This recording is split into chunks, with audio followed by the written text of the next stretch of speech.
Hello everyone, this is Shannon from That's So Poe, and today I'm doing week 18 of my 2023 reads.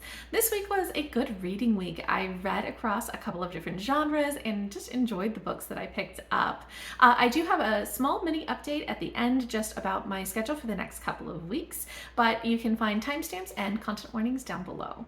First, I finished A Hat Full of Sky by Terry Pratchett. This is the second book in the Tiffany Aching series, and my husband, Sush, read this out loud to me. It was really enjoyable. This is sort of a middle grade / YA series set in the Discworld larger series. And in it, Tiffany Aching is sort of doing an basically apprenticeship for becoming a witch. And she kind of gets into some complicated magical situations. I really love Tiffany. She is such a wonderful character. She is at the same time such a kid and also a bit precocious.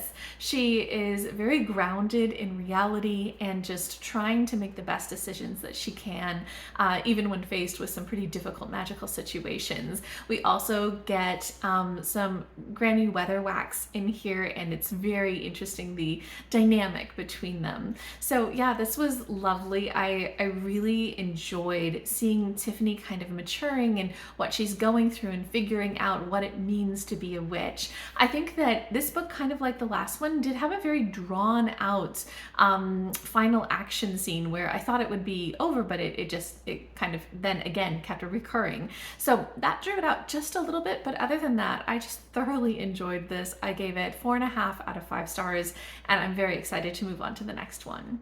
Next, I finished Mimicking of Known Successes by Malka, which is a sci-fi cozy mystery novella that I ended up loving. I'll have a review for this up later this week if you want to hear more, but this is just basically all the things that I love, because in addition to being a cozy sci-fi mystery, it's also a sapphic second chance romance. It's just wonderful. It is so gentle. It's about these two women who live on Jupiter. Humanity has colonized Jupiter because Earth has become uninhabitable.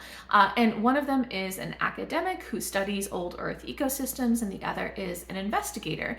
And when another academic at the university goes missing, the investigator gets the researcher to help her figure out what's going on and maybe also rekindle their old flame. It is just really awesome. I loved the writing in this. I loved how gentle it was. It was just so much fun. So I gave this 5 out of 5 stars, and if you want to know more, I will have that review up later this week. Then I read The World Keeps Ending and the World Goes On by Franny Choi. This is a poetry collection basically about a lot of social justice topics, so a ton of different poems about kind of inequity or racism or police brutality or colonialism or because she is Korean American, stuff like the comfort women that happened during World War II, or things like ecological disasters, like all of this sort of stuff, kind of the world being on fire, these poems are about.